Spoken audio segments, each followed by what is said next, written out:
अस्सलाम वालेकुम नाज़रीन, दस्तक में खुशामदीद। मैं हूं अम्मार यासिर। नाज़रीन, मुस्लिम लीग नून सियासी तौर पर मुश्किलात का शिकार नजर आती है। आज उनकी मुश्किलात में कुछ मजीद इजाफा होता हुआ नजर आया है।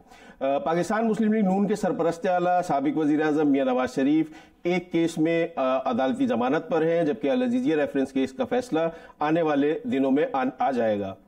शहबाज शरीफ साहब जो मुस्लिम लीग नून के सदर हैं वो भी इस वक्त नैब की हिरासत में है। आज हमजा शहबाज जब बैरून मुल्क जा रहे थे एक परवाज से, तो उनको परवाज से वापस ऑफलोड कर दिया गया और उनका नाम ECL में डाल दिया गया। मरियम औरंगजेब के खिलाफ भी कार्रवाई नैब कर रहा है, उनके असासों की भी छानबीन हो रही है। आज ख्वाजा साद रफीक और ख्वाजा सलमान रफीक भी नैब की हिरासत में आ गए हैं।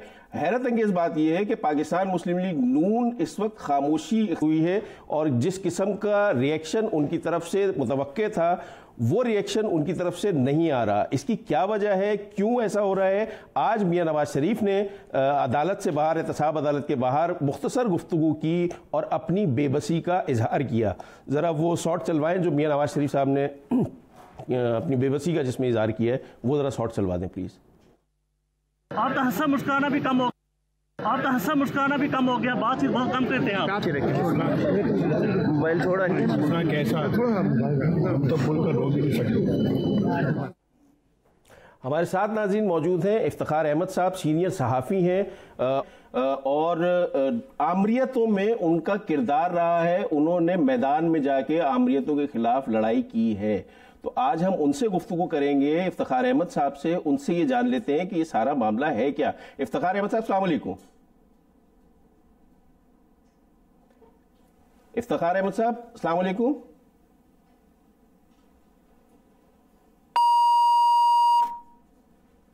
इफ्तिखार अहमद साहब हमारे साथ गालिबन लाइन ड्रॉप हो गई है, दोबारा मिला लें, उनसे हम बात करेंगे, उनसे जान लेंगे कि क्या मामला है।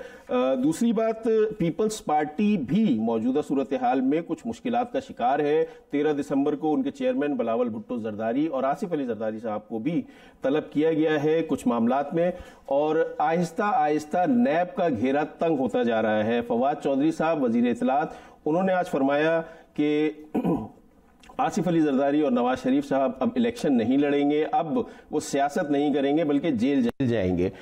यहीं से जो मामलात गालिबन ख़राब मुखालफीन को प्रॉब्लम होती है वो इन्हीं बयानात के ज़रिए होती है, क्योंकि नैब एक खुद मुख्तार इदारा है, नैब अपनी कार्रवाइयाँ कर रहा है। उसके ऊपर जब ओनरशिप लेती है PTI की हुकूमत या PTI के वज़रा, तो उसके बाद होता यह है कि सियासी मुखालफीन को यह मौका मिलता है कि वो ये बात करें कि पॉलिटिकल विक्टिमाइजेशन हो रही है, उनके खिलाफ कार्रवाइयाँ हो रही हैं, सियासी तौर पर उनको तंग करने की कोशिश की जा रही है। बहरहाल पीपल्स पार्टी का रवैया मुस्लिम लीग नून के मुकाबले में काफ़ी मुख्तलिफ है। पीपल्स पार्टी प्रेस कॉन्फ्रेंस के जरिए अपना एहतजाज भी रिकॉर्ड करवा रही है और लफ्जी गोलाबारी का सिलसिला भी जारी है। लेकिन यह मामला कहाँ जाके रुकेगा अगर मुस्लिम लीग नून की तकरीबन इस वक्त तमाम क़यादत, अगर हमजा शहबाज पाकिस्तान से बाहर नहीं जा सकते, शहबाज शरीफ साहब नैब की हिरासत में है, मियां नवाज शरीफ साहब के ऊपर अल अज़ीज़िया रेफरेंस केस की तलवार लटक रही है। एक केस में वो ऑलरेडी सजा याफ्ता है लेकिन उनकी जमानत हो चुकी है। अब ये मामला कहाँ तक जाएगा, ये मामलात किस तरह हैंडल होंगे, किस तरह ये मामलात देखे जाएंगे, ये आने वाले वक्त में देखा जाएगा। हमारे साथ इफ्तिखार अहमद साहब मौजूद हैं, सीनियर सहाफ़ी। इनका मैंने पहले भी आपको तारुफ कराया कि आमरीतों के खिलाफ, स्पेशली ज़िया आमरीत के खिलाफ इन्होंने मैदान अमल में काम किया था और एहतजाज किया था और उस वक्त बहुत आगे होते थे। उनसे हम जान लेते हैं कि अब जो ये आजकल जो सूरत हाल चल रही है इसमें वो क्या देखते हैं कि आने वाले दिनों में क्या होने वाला है। इफ्तिखार साहब, अस्सलाम वालेकुम। इफ्तिखार साहब, अस्सलाम वालेकुम। वालेकुम सलाम। इफ्तिखार साहब, ये फरमाइएगा कि मुस्लिम लीग नून काफी खामोशी इख्तियार किए हुए हैं, जिस तरह उनके खिलाफ कार्रवाइयां हो रही हैं। उनके सरपरस्त आला मियां नवाज शरीफ साहब भी अल अज़ीज़िया रेफरेंस केस भुगत रहे हैं, एक केस में जमानत में है, शहबाज शरीफ साहब जेल में है। उसके अलावा आज ख्वाजा सलमान रफीक, ख्वाजा साद रफीक, ऑलमोस्ट उनकी तमाम क़यादत जो है इस वक्त एक सियासी मुश्किल का शिकार है। नैब के शिकंजे उनके गिर्द तंग होते जा रहे हैं, लेकिन मुस्लिम लीग नून की तरफ से उस तरह का रिएक्शन नहीं आ रहा, वो कुछ खामोशी इख्तियार किए हुए हैं। तो इसकी क्या वजह है? आज मियां नवाज शरीफ साहब ने भी इंतहाई बेबसी के आलम में ये कहा कि हमें तो रोने की भी इजाज़त नहीं है। तो आप किस तरह देखते हैं इतनी खामोशी अचानक क्यों हो गई मुस्लिम लीग नून की तरफ से? मतलब वो क्या करते हैं, वो क्या करें? What should they do? They are in the parliament, they are opposing the government. वो पार्लियामेंट में हैं और गवर्नमेंट को टफ टाइम दे रहे हैं। उनका शहबाज शरीफ का जो पिछले दिन on the floor of the house खताब था वो आपने सुन लिया होगा, कल फिर सुन लीजिएगा, आज भी किया है, और 7 दफे को जो प्रोड्यूस किया जाएगा ऑन द नेशनल असेंबली के फ्लोर पे आप सुन लीजिएगा। ये एक तरीका होता है पार्लियामेंट डेमोक्रेसी में कि आप अपने इजहार से तनकीद करते हैं, और ये वो मुल्क तो नहीं यहाँ पे कोई गुरिल्ला जंग लड़ी जा रही हो और कोई मोर्चों में से फायर किया जाए। तो ये है जो कोशिश थी कुछ ताकतों की कि पाकिस्तान मुस्लिम लीग को तोड़ दिया जाए, टुकड़े कर दिए, वो कामयाब नहीं हुए। आप देख लें 1-1.25 साल से ये कोशिश जारी है, उनके आदमी वो टूटे नहीं जिनकी तोकों की जारी थी।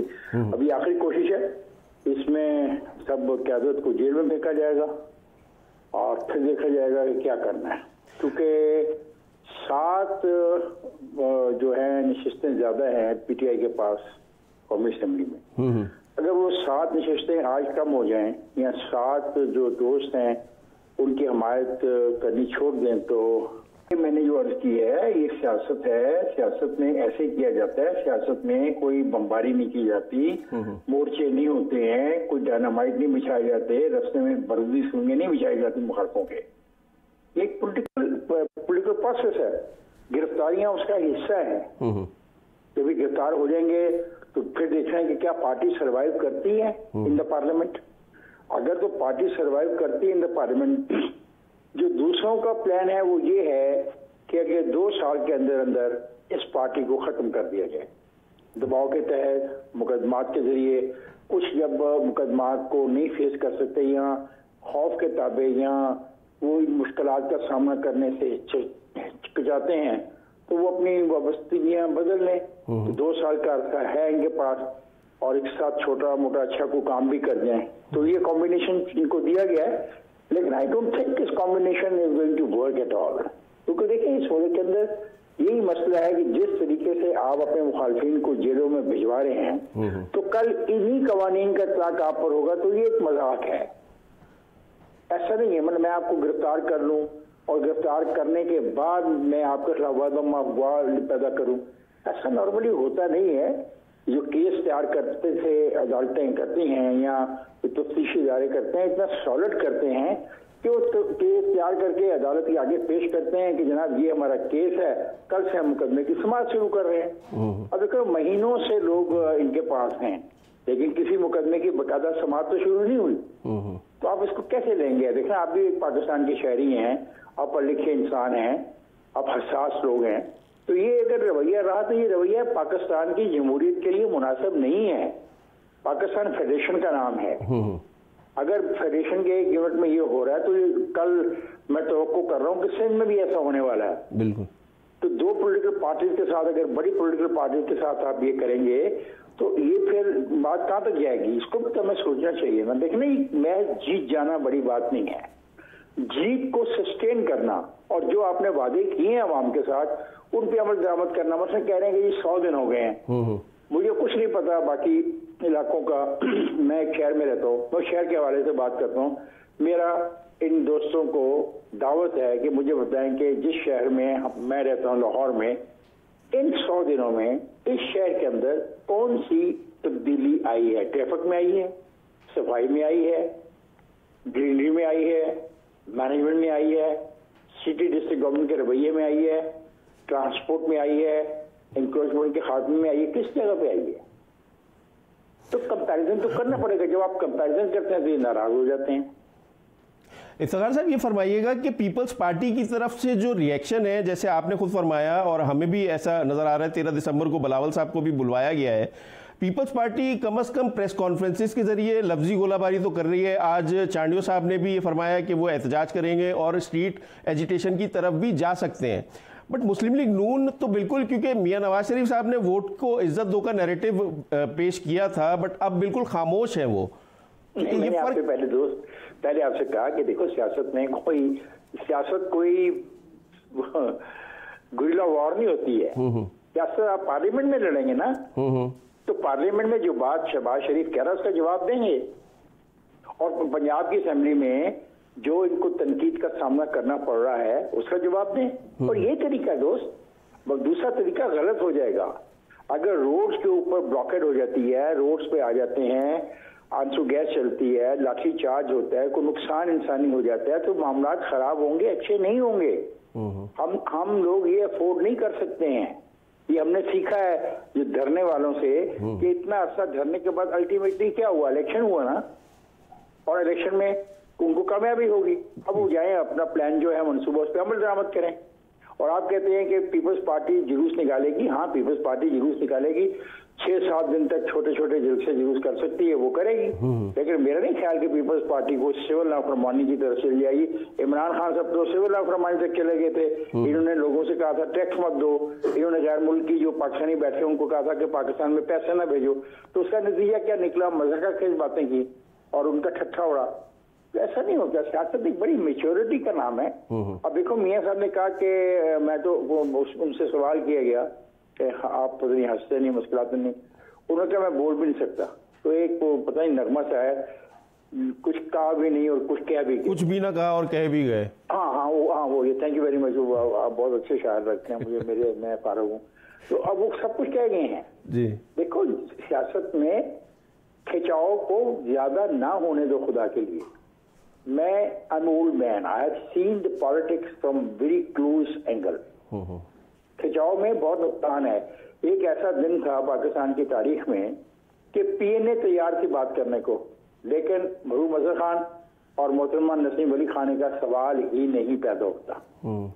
जो डायलॉग करने जाएगा हम उसके खिलाफ हो जाएंगे।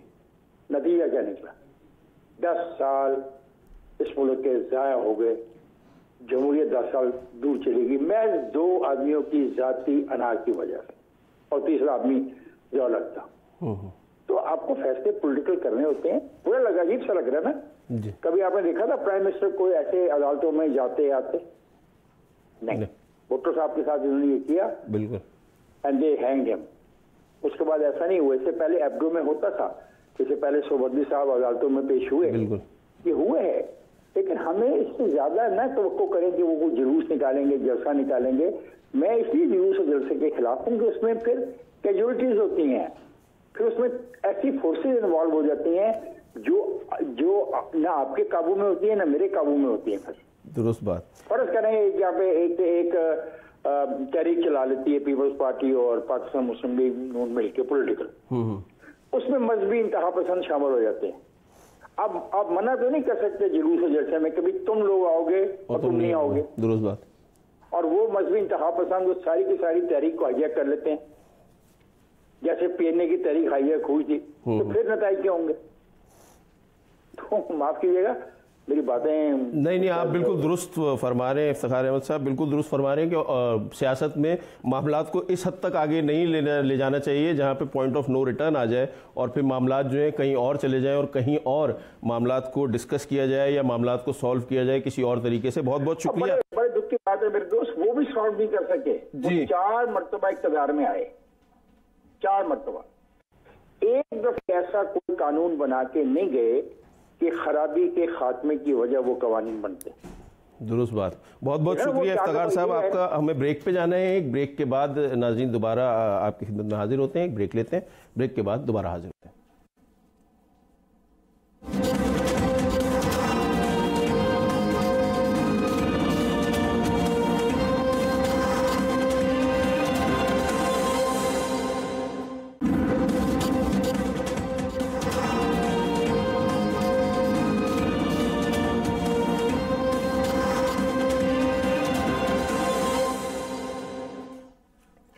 वेलकम बैक नाजरीन। ब्रेक से पहले हमारे साथ सीनियर सहाफ़ी इफ्तिखार अहमद साहब मौजूद थे, जो ये बात कह रहे थे कि मामलात को उस हद तक ना ले जाएं कि मामलात पॉइंट ऑफ नो रिटर्न पे पहुंच जाएं, क्योंकि मुस्लिम लीग नून की आला क़यादत इफ्तिखार अहमद साहब का कहना यह है कि अभी कोशिश ये की जा रही है कि मुस्लिम लीग नून को किसी तरह डिसमेंटल किया जाए, किसी तरह उसको बिखेरा जाए, लेकिन अब तक ये नहीं हुआ। लेकिन 2 साल का उनका कहना है, 2 साल के अंदर अंदर ये टास्क पूरा करना है। मुस्लिम लीग नून की तरफ से किसी किस्म की कोई रिएक्शन नहीं आ रहा।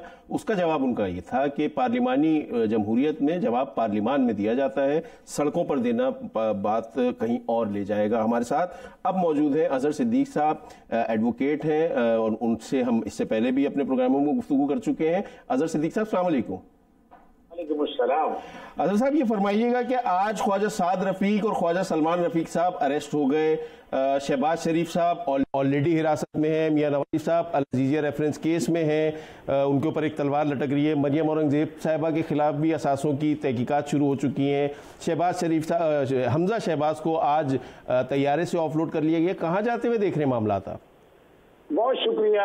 आपको याद होगा ये अजब करप्शन की गजब कहानियां हैं। एक बहुत बड़ा एक टेन्योर या पीरियड है गॉड फादर या सिजरीन माफिया का जो अनटचेबल थे, और ये क्रेडिट जाता है जनाब चेयरमैन जावेद जस्टिस जावेद इकबाल को, जिन्होंने बड़े वाज़ेह लफ्जों में, अगर आपको याद है, आखिरी दिन है यानी एक इंसान इतनी मेहनत से, और वो किसी का जाती काम नहीं, और ये सारे रेफरेंस और जितने मामला थे ये इस गवर्नमेंट के हैं नहीं, ये तो सियासी तौर पर अवाम को बेवकूफ बनाने के लिए चालें चली जाती है। मैं 56 कंपनियों में बेसिकली मैं कंप्लेनेंट हूँ, बड़ी मैंने मेहनत की थी सारे मसले में। ये खरबों रुपए की करप्शन है। और जहां तक मामला है ख्वाजा साद रफीक साहब का, ये सिर्फ पैरागॉन सिटी का नहीं है। वो तो कह रहे थे ना कि मैं अपना वो कंपनी है, पता नहीं नाम मेरे जेल में इस वक्त नहीं आ रहा, लेकिन ये रिकॉर्ड की बातें हैं कि वो मियां ताहिर जावेद के साथ एयर एवेन्यू में साइलेंट पार्टनर थे, यानी उनकी हाउसिंग सोसाइटियां मंजूर कराना और वो सारा काम ये गवर्नमेंट में बैठकर करते रहे। और उसके बाद पैरागॉन सोसाइटी के अंदर आपको पता लग गया नदीम जिया इन्होंने गायब कराया हुआ था ना। नदीम जिया अभी तक गायब क्यों है? वो एक तरीका का समझ लीजिएगा कि शरीफ खानदान ने पहले आपके सामने है कि ECL का मेथड कितना डिले किया। पहले सालदार साहब को भिजवा दिया, बिगौड़े या वो इश्तारी हो गए, फिर हसन हुसैन गए, फिर अली इमरान चले गए दामाद, और फिर सलमान शहबाज चले गए। और आज आपने देखा हमजा ने भी कोशिश की जाने की, तो वो तो अच्छा हुआ कि ब्लैक लिस्ट में मौजूद थे और वो जा नहीं सके। अब सवाल ये है कि क्या करप्शन ये मंतकी जाम तक पहुंची जब तक ये रहे, ये ना जब तक नैब के शिकंजे में नहीं आ पाएंगे, नैब इन्वेस्टिगेशन कैसे करेगी? आप जमानतें करा के घूमते रहते हैं, सिर्फ जवाब देने हैं। नैब ने जब गिरफ्तार करना है, इन्वेस्टिगेशन में डिटेल करेंगे, क्रॉस एग्जामिन करेंगे, आप सारा डाटा देंगे, सारी चीजें सामने आएंगी। और यहाँ क्या है कि यहाँ बेसिकली आशियाना का सारा बेसिकली बेनिफिट किसने लिया? बिस्मिल्लाह इंजीनियरिंग ने और पैरागॉन ने। अब पैरागॉन के पीछे जो लोग हैं वो लोग तो ये है ना, तो ये सामने नजर आ गए हैं। अब कैसे अमीन भट्ट ने सारा कुछ बता दिया, इल्जाम लगाया इन्होंने, तो कोकेन वगैरह पीते हैं, तो वहां से समझ आना चाहिए कि कोकेन पिलाने वाले कौन लोग थे? तो यही लोग थे जो उनको लेकर चल रहे थे और सारे मामला को देख रहे थे।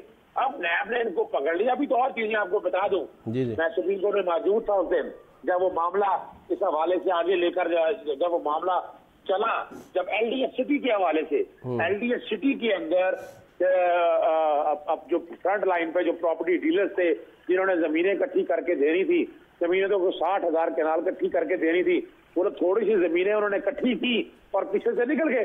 वो तो सुप्रीम कोर्ट के सामने जब मामला आया कि एल्डिंग सिटी में लोग कौन है, वो नाम जब ख्वाजा बरादरान के आए तो सुप्रीम कोर्ट ने कहा कि वो कहाँ है? तो जब तक आप उनको पकड़ते नहीं है, देखते नहीं है, वो कैसे काबू आएंगे? इन्होंने क्या किया, मेजर रिटायर्ड के साथ पे इल्जाम लगा दिए और इन्वेस्टिगेशन चेंज कर दे। भाई किसके इन्वेस्टिगेशन चेंज मेरी और आपकी मर्जी से नहीं होती है। और ये इख्तियार अगर है तो नैब के पास है। वो बहरहाल उन्होंने दरखास्त वो भी खारिज कर दी। अब असल मसला है कि जिस दिन नदीम जिया साहब आएंगे तो सारा कुछ बता देंगे। अभी मैंने LDS सिटी के हवाले से ही बता दिया, उससे अगले बहुत बड़ा मैं आपको स्कैम बता देता हूँ, वो है रेलवे का। रेलवे के अंदर जो इन्होंने लूट मार की थी और इन्होंने रेलवे इंजन में खरीदारी के मामले में जो करप्शन के मामला तो सारे चल रहे थे, फोरेंसिक रिपोर्ट सुप्रीम कोर्ट ले आई है, वो भी सामने आ जाएगा। अजहर सिद्दीकी साहब, कता कलामी की माजरत चाहूंगा, लेकिन मामलात कुछ इस तरह होते जा रहे हैं कि मुझे ऐसा महसूस हो रहा है, जो तासुर मिल रहा है वो पॉलिटिकल विक्टिमाइजेशन का मुस्लिम लीग नून की तरफ से ये क्लेम किया जा रहा है, पीपल्स पार्टी की तरफ से ये क्लेम किया जा रहा है। क्या हम वापस 90 की दहाई की सियासत में नहीं चले गए वापस, आपके ख्याल से? अच्छा मैं एक बात अर्ज कर सकता हूँ कि बात नहीं पॉलिटिकल विक्टिमाइजेशन किस चीज की। बुनियादी तौर पर ये मौजूदा गवर्नमेंट ने तो ये राज्य जितनी इंक्वायरी इन्वेस्टिगेशन मौजूदा गवर्नमेंट ने तो की नहीं है। ये तो उन्हीं के दौर के अंदर ये सारी हुई है। और जहां तक अपना मिसाल के तौर पर जब PMLN की गवर्नमेंट थी, शजील इमाम मेमन, डॉक्टर गुलाम, डॉक्टर आसिम के वो सारे मामले जितने भी हैं वो सारे उस दौर के चल रहे हैं। पॉलिटिकल विक्टिमाइजेशन क्या होती है जब चेयरमैन आप नैब आपके कंट्रोल हो। इमरान खान तो बराह रास्त नैब पे इल्जाम उठा चुके हैं कि इन्होंने मेरिट पे नहीं कर रहे। लेकिन सर इमरान खान साहब के वज़रा जो हैं, जो वज़ीर आज़म के वज़रा हैं, जो काबीना के अरकान हैं, उनकी तरफ से जो बयानात आते हैं, फवाद चौधरी साहब ने आज फिर कहा कि अब आसिफ जरदारी साहब और मियां नवाज शरीफ सियासत नहीं करेंगे, जेल जाएंगे। इस किस्म के बयानात से मामला खराब होते हैं ना। देखिए मैं एक बात अर्ज करूं, मैं वकील हूं ना, आप बैठे हैं, नजर आ रहा है ये इन्होंने इनका तरीकाकार किया है कि मीडिया में अच्छी मैनेजमेंट है, इनके अच्छे ताल्लुकात हैं। शहबाज शरीफ का चलाया गया जनाब, हमसे कोई ताल्लुकात नहीं होंगे वैसे। नहीं मैं अर्ज कर देता हूँ, तेरे ताल्लुकात ना सही मीडिया मैनेजमेंट है ना, यानी ये चलाया गया कि ना रिमांड के दौरान उसको कोई सबूत सामने नहीं आया। वो ऑर्डर सामने आया, ऑर्डर में तो लिखा ही कुछ नहीं था ऐसा, लेकिन अखबारों के अंदर बयानात ऐसे छपे या ऐसा इंप्रेशन देने की कोशिश की कि जनाब है ही कुछ नहीं रिकॉर्ड के ऊपर, और रिकॉर्ड पे हर चीज मौजूद है। सिर्फ और सिर्फ फिजिकल रिमांड डिजाइन किया, उन्होंने कहा फर्दर प्रोग्रेस हो नहीं सकती, कोई नई चीज सामने नहीं लेके आए। लेकिन ये तो सारा आपको पता है ना, मकसूद के नाम पर उस दिन भी 3 अरब 40 करोड़ का बेनामी ट्रांजेक्शन था जो शहबाज शरीफ साहब ने बराह रास्त ट्रांसफर किए थे। तो वो ये पॉलिटिकल विक्टिमाइजेशन मेरी समझ से बाहर है। या तो कहना कि इसके अंदर मौजूदा गवर्नमेंट कंप्लेनेंट है, हालांकि सेक्शन 18 के अंदर 3 तरीके दिए हैं। एक सुमोटो है, एक कंप्लेंट फाइल की जाती है, मैं तो कंप्लेंट 56 कंपनियों में मैं कंप्लेनेंट हूँ, ये तो कंप्लेंट मैंने फाइल की हुई है, मेरा तो ताल्लुक नहीं, पीटीआई सीटीआई से कोई ताल्लुक नहीं है। और तीसरा इशू है कि जनाब अगर गवर्नमेंट कोई कंप्लेंट करे, इसमें इस गवर्नमेंट ने कंप्लेंट ही कोई फाइल नहीं की है। अब जहां तक बड़ी सीधी सी बात है, हर एक को नजर आ रहा है कि फलूदा के अकाउंट में, सॉरी रक्षा वाले के अकाउंट में, ये तो पॉलिटिकल विक्टिमाइजेशन कहते हैं किसको है। पॉलिटिकल विक्टिमाइजेशन तो है कि पुलिस को इस्तेमाल करके पर्चा दर्ज कर ले। नैब एक इंडिपेंडेंट इदारा है, FIR के अंडर है। नैब किसी भी गवर्नमेंट के अंडर नहीं है, तो नैब का अपना प्रोसीजर है। उन्होंने पूरी गवर्नमेंट के खिलाफ हर एक के साथ बेसिकली इन्वेस्टिगेशन और इंक्वायरी करनी होती है, और वो नैब में अकेला चेयरमैन या DG डिसाइड नहीं करता। प्रोसीजर है, पहले कंप्लेंट आती है, कंप्लेंट वेरिफिकेशन होती है, फिर इंक्वायरी अथोराइज होती है, फिर इन्वेस्टिगेशन है, और नैब के अंदर गिरफ्तारी ऐसे नहीं होती। Chairman NAB warrant of arrest जारी करता है, और यहाँ पर इतनी सफिशिएंट ग्राउंड आपको, यानी अगर आप गिरफ्तार नहीं करेंगे तो वो भाग जाएंगे। नदीम जिया भाग गया, शरीफ खानदान के सारे देख लें, आज रात के अंधेरे में हमजा निकलना चाहता था, और हमजा के बारे में अगर आप देखें, मैंने हमजा के घर के पीछे से नजायज तजावजा बढ़ाई है, यानी इन्होंने कब्जे किए हुए थे। और आपको ही पता है जाती उमरा के अंदर जो 4 दीवारी हुई है 74-76 करोड़ की, डेडिकेटेड गैस पाइपलाइन है, डेडिकेटेड सड़कें जा रही हैं, बिजली के कनेक्शन सेपरेट हैं, तो सारा कुछ इन कार्ड के अंदर मौजूद है। जब तक एक बंदा गिरफ्तार नहीं होगा, उसका रिमांड नहीं लिया जाएगा, उससे इन्वेस्टिगेशन भी सामने की जाएगी, सामने नहीं आएगा सारा कुछ। और ये सारा कुछ करने के लिए उसका देखिए कानून पूरी दुनिया के अंदर बराबर है, और सेक्शन 9 और दूसरा एक और अजीब से फिल्म थी कि जनाब मियां नवाज शरीफ साहब के साथ कुछ नहीं। मियां नवाज शरीफ साहब तो कहते थे कतरी खतों पे या खतरों और घोड़ों पे गया था, वो भी मुकर गए यहाँ से कि कतरी खत कोई नहीं है। असेंबली के अंदर का उन्होंने कहा जराए, वो जराए अल-अजीजिया के मांग रहे हैं, इसके मांगे कुछ दे नहीं आज तक। आपको मैं पहले भी बता चुका हूँ कि मियां शरीफ साहब जो इनके वालिद साहब है, इन्होंने 9,58,211 2011 में आमदन डिक्लेयर की थी। तो मेरे जैसा आदमी इनकम टैक्स की रिटर्न देता है, मैंने कोई इस साल को कोई। अच्छा अजहर सिद्दीकी साहब, कथा कलामी की माजरत, मुझे एक बात, आप कानूनदान है, वकील है, कानून से वाकिफ है, किसी भी रुकने कौमी असेंबली को गिरफ्तार करने के लिए स्पीकर की इजाजत की जरूरत होती है, क्या ये बात दुरुस्त है? बिल्कुल ये बात गलत है। सिर्फ और सिर्फ आपने इंटीमेट करना होता है कि जनाब आपने गिरफ्तार कर दिया। अगर बात मैंने देखा ना, एक मिसाल के तौर पर आपको पता है शहबाज शरीफ साहब का तो VIP एहतसाब हो रहा था, यानी उनके रिमांड में से आधे से ज्यादा वक्त तो वो असेंबली के फ्लोरों पे ठहरे, पार्टी मीटिंग जो करते रहे। प्रोडक्शन ऑर्डर के नाम पर स्पीकर ने पता नहीं किस तरह के ऑर्डर मैंने वो चैलेंज किया हुआ मामला हाईकोर्ट में जेरल तो है। लेकिन ये जो कहना कि बैठ के कि आपने इजाजत के बगैर, इजाजत अगर लेंगे तो जुडिशियल फंक्शन में इंटरफेरेंस है इन्वेस्टिगेशन दायरा में, और ये रूल्स है। रूल्स कानून को ओवरराइड नहीं कर सकते, ना नैब लॉ को, ना FIA लॉ को, ना पाकिस्तान पीनल कोड को। तो अगर इन चीजों को सामने रखे बिल्कुल कोई जरूरत नहीं है, सिर्फ इंटीमेशन देनी है, इतला देनी है, गिरफ्तार कर लिया। और दूसरा याद रखिए, आप अंदाजा लगाएं क्या बेवकूफ बना रहे हैं। आज उनके MP उठे जाके कि जनाब ख्वाजा जो है ना जी सलमान के आप प्रोडक्शन ऑर्डर जारी कर दे। भाई किस बात के प्रोडक्शन ऑर्डर? अभी तो बैठ के जाकर रिमांड शुरू हुआ। वो चाहते हैं ये भी इस तरह नहीं होगा। ये जो तरीकाकार इन्होंने अपना लिया हुआ है, ये कानून से आज तक कितने ऐसे लोग हैं कि यानी क्या किसी पार्लियामेंटेरियन को आम आदमी से ऊपर है? अगर असेंबली में इजलास हो रहा है तो असेंबली के इजलास में भी अगर मान ले कि रूल 108 इजाजत देता है इस बात की, तो वहां रीजन बताने हैं। क्या कोई बजट का इजलास चल रहा है? क्या कोई नेशनल इंपॉर्टेंस का इशू चल रहा है? क्या कोई कानून साजी हो रही है? खाली आके असेंबली के फ्लोर पर शक्ल दिखाना ये इजाजत नहीं देता कानून इस बात की। और बारह हाईकोर्ट में मामला ये मैंने चैलेंज कर दिया है। हाईकोर्ट इस पे क्या आता है, क्या वर्जन आता है, आने वाले दौर में बहुत पता चल जाएगा। हर एक को पता चल जाएगा कि कानून की मंशा क्या है। अच्छा अजहर सिद्दीकी साहब, ये फरमाइएगा कि अब मुस्लिम लीग नून की तरफ से तो बिल्कुल खामोशी है। आज मियां नवाज शरीफ साहब ने भी बेबसी का अपनी इजहार किया। आपको सियासत कहाँ जाती हुई नजर आ रही है? अच्छा, मैं कहता चलूं, बेबसी का कोई इशू नहीं है जी। ये देखा, बेबसी किस चीज की बेबसी? देखिए, अगर आपने ईमानदारी से काम किया तो फेस करें ना। जब आपने करप्शन, आपने देखे 56 कंपनियां बनाई, हर एक के सामने है।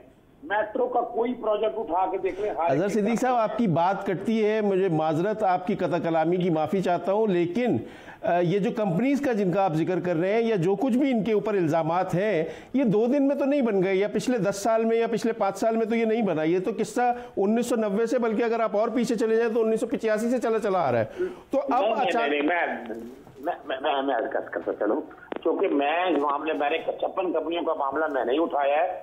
56 कंपनियों का मामला मैंने ही उठाया। और जो आप देखें, पहले जो आप बता रहे हैं ना, वो PTV corporation, Pakistan television, radio, state cement की, वो आइन में इजाजत थी, फेडरल लेजिस्लेटिव लिस्ट में मौजूद थी और कानून बने बाकायदा।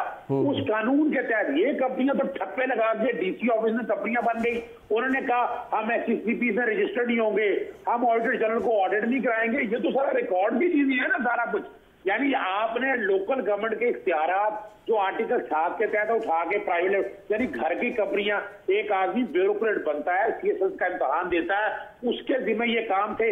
आपने उठा के अपनी मर्जी से डायरेक्टर उठाया, वो उठा के उसने सारा काम शुरू कर दिया। जिस मर्जी को उठा के, घर के मुलाजिमिन को उठा के 30 से 40 लाख की तनख्वाहें दे दी। और आपने वो जो एक काम, मिसाल के तौर पर लाहौर की सफाई होती है 2.25 अरब में, आज होती है कुछ 18 अरब में। जो Lahore waste management parking company आपने बना दी, आपने साफ पानी कंपनी आपने देख लिया, सिर्फ को 18-19 अरब के पानी पाइप बदलने थे।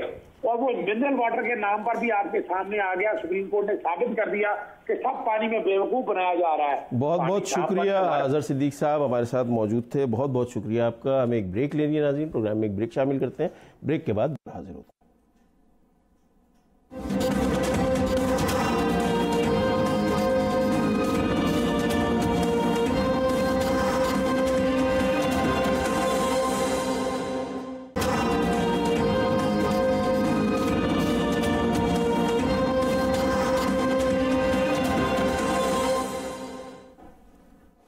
नाज़रीन, आज का प्रोग्राम मुस्लिम लीग नून और अपोजिशन जमातों की जो मुश्किलात हैं सियासी तौर पे, उनको लाहक है मुश्किलात। नैब एक तरफ अपना शिकंजा कस रहा है, तो दूसरी तरफ जो पब्लिक अकाउंट्स कमेटी है उसके मामले पे अपोजिशन ने हुकूमत को टफ टाइम देने का फैसला कर लिया है कि पीएसी की जो चेयरमैनशिप है वो मियां शहबाज शरीफ को ही मिलनी चाहिए अपोजिशन लीडर की हैसियत से। हमारे साथ सीनियर सहाफ़ी सलमान आबिद साहब मौजूद हैं, उनसे जान लेते हैं कि वो इन मामलात को कहां तक जाते हुए देख रहे हैं। सलमान आबिद साहब, अस्सलाम वालेकुम।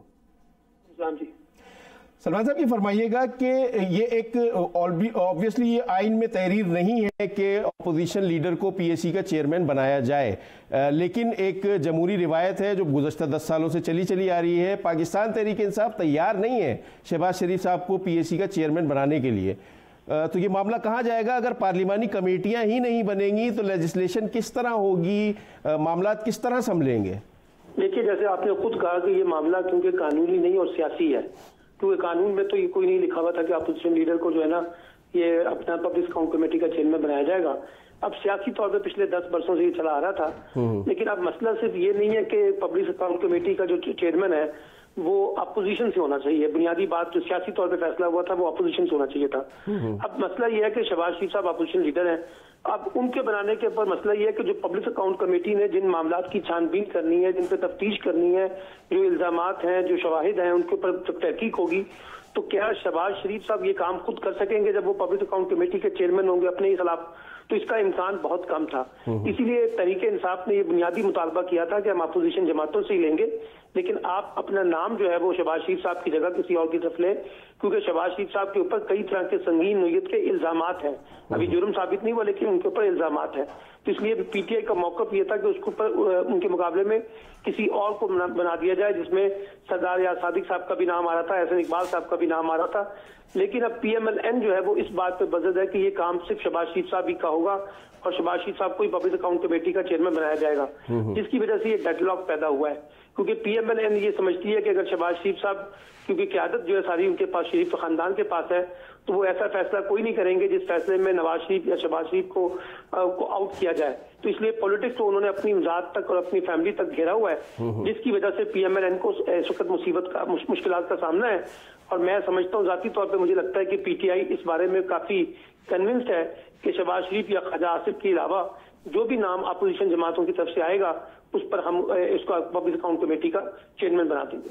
सलमान साहब, बात यह है कि पार्लिमानी कमेटीज जो है, जो पार्लिमानी तरीक़ेकार है आइन साजी, कानून साजी का, उसके अंदर पार्लिमानी कमेटीज के पास ही सब चीज़ें जाती हैं। अब तक मौजूदा हुकूमत 100 रोज़ गुजरने के बावजूद पार्लिमानी कमेटीज नहीं बना सकी। जो पार्लिमानी कमेटी बनाने का वक्त था वो भी गुजर चुका है, सितंबर तक उनको बना लेनी चाहिए थी, लेकिन अभी तक नहीं बनी। उसकी वजह यह है कि जब उन्होंने तय कर दिया अपोजिशन जमातों ने कि अगर शहबाज शरीफ साहब को पब्लिक अकाउंट कमेटी का चेयरमैन नहीं बनाया जाएगा तो हम किसी भी पार्लिमानी कमेटी का ना हिस्सा बनेंगे, ना उस पार्लिमानी कमेटी के प्रोसेस में शामिल होंगे। तो जो डेडलॉक है वो बुनियादी तौर पे अपोजिशन की तरफ से पैदा करता है। अगर अपोजिशन जो है शहबाज शरीफ साहब के नाम से पर जो उन्होंने एक स्टैंड लिया है उससे बाहर निकलती है, तो फिर ये पार्लिमानी कमेटियां भी बन सकती हैं, स्टैंडिंग कमेटियां भी बन सकती हैं। तो बुनियादी तौर पे गेम तो जो है वो अपोजिशन जमातों की कोर्ट में है और ये सारा फैसला शहबाज शरीफ साहब की पब्लिक अकाउंट कमेटी की चेयरमैनशिप से जुड़ा हुआ है। आपकी बात बिल्कुल दुरुस्त है सलमान साहब। मामला ये है कि ऑपोजिशन तो मुश्किलात ही खड़ी करती है, ऑपोजिशन तो अपोज ही करेगी, अकोमोडेट हुकूमत करती है, तो हुकूमत कहीं ना कहीं अकोमोडेट तो करना पड़ेगा। देखिए ना, हुकूमत ने अकोमोडेशन दे दी है कि पब्लिक अकाउंट कमेटी का जो चेयरमैन है वो हुकूमत की बजाय अपोजिशन जमातों से ही होगा। अब सिर्फ मसला जो है वो शहबाज शरीफ साहब के नाम के ऊपर फंसा हुआ है ना। अब वो नाम जो है पीएमएलएन की लीडरशिप की वजह से फंसा हुआ है। पीएमएलएन नहीं चाहती है, मैं आपको बताऊं, पीएमएलएन भी चाहेगी कि कोई तीसरा बंदे का नाम भी आ जाए, तस्फिया हो जाए, लेकिन मसला ये है कि पीएमएलएन के फैसले तो सारे शरीफ खानदान के पास है ना। तो शरीफ खानदान ये समझता है कि अगर पब्लिक अकाउंट कमेटी के चेयरमैनशिप से शहबाज शरीफ को विड्रॉ किया गया तो उनके खानदान को जो इस वक्त मुश्किलात हैं कानूनी और सियासी, वो और ज्यादा बढ़ जाएंगी। तो जो डेडलॉक है वो बुनियादी तौर पर इसमें अब अगर हुकूमत अपने डेडलॉक से ब्रेक करती है तो उसके पास कोई ऑप्शन नहीं है कि वो शहबाज शरीफ साहब को पब्लिक अकाउंट कमेटी का चेयरमैन बना दे। लेकिन फिर मसला यह है कि फिर पब्लिक अकाउंट कमेटी की चेयरमैनशिप शहबाज शरीफ साहब को मिलती है तो फिर शहबाज शरीफ साहब के खिलाफ तो कोई कार्रवाई नहीं हो सकती। अच्छा सलमान साहब, बात यह है कि पब्लिक अकाउंट्स कमेटी का मामला हो गया, तमाम कमेटीज का मामला भी हो गया। अब सियासी तौर पे अगर हम पार्लिमानी सूरत हाल देखें तो पीटीआई की हुकूमत के पास बहुत कम मार्जिन है, जो उनके पास अक्सरियत मौजूद है असेंबली में। उसके बाद जो सियासी मामला चल रहे हैं, जो नैब के मामला चल रहे हैं, पीपल्स पार्टी ने आज ये भी क्लेम किया है कि आर्म ट्विस्टिंग हो रही है, सियासी तौर पे विक्टिमाइज किया जा रहा है। मुस्लिम लीग नून का भी यही दावा है। अब अगर ये मामलात होते हैं तो कहीं ना कहीं बातचीत का अमल तो करना पड़ेगा, वरना तो मामलात फिर सियासतदानों के हाथ से निकल भी तो सकते हैं। देखिए, जो बातचीत का अमल है उसका मकसद ये है, जो इस वक्त पीएमएलएन और पीपल्स पार्टी चाहती है, वो बुनियादी मुतालबा ये कर रहे हैं कि इमरान खान साहब एहतसाब के अमल को भूल जाए और आगे चलने की बात करें, रिकंसिलेशन की बात करें, मफाहमत के साथ आगे बढ़ें। और उनका ख्याल ये है कि अगर ये जो सारा एहतसाब का अमल बढ़ेगा तो इससे इनकी दोनों बड़ी जमातों के बेशतर लोगों को खतरात से दो चार होना पड़ेगा। तो सारा डेडलॉक जो है तो वो तो अकाउंटेबिलिटी के ऊपर है।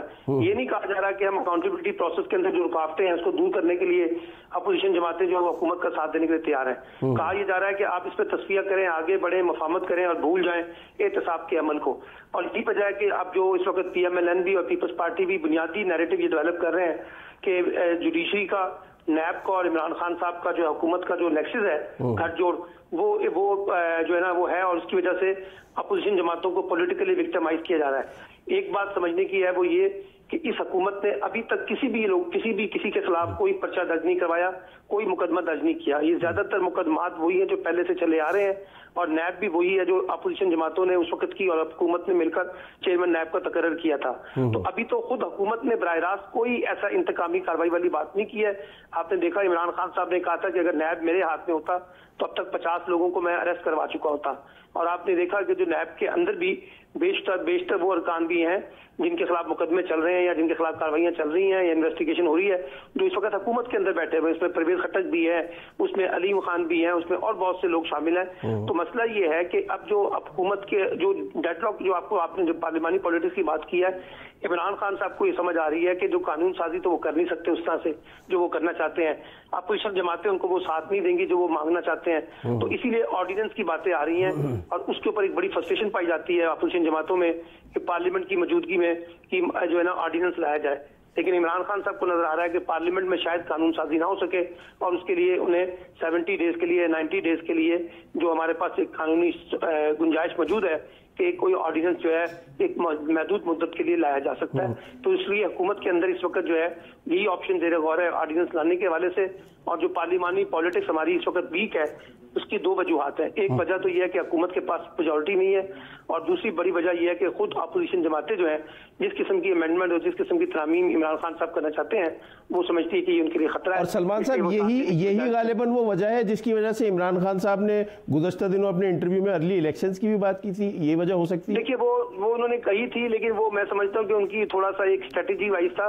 कोई भी आने वाली हुकूमत को 3-4 महीने के बाद जाके अर्ली इलेक्शन तो नहीं करवा सकती, लेकिन उन्होंने कहा ये जरूर था कि अगर उनके सामने कोई बड़ा मुश्किल पेश आई तो वो नया मैंडेट भी ले सकते हैं। लेकिन मेरा अपना जाती ख्याल है कि इस वक्त कोई ज़ेरे बहस नहीं है। वो एक बॉल फेंकी है उन्होंने, या उन्होंने एक गुगली कराई है समझ लें सियासी तौर पे।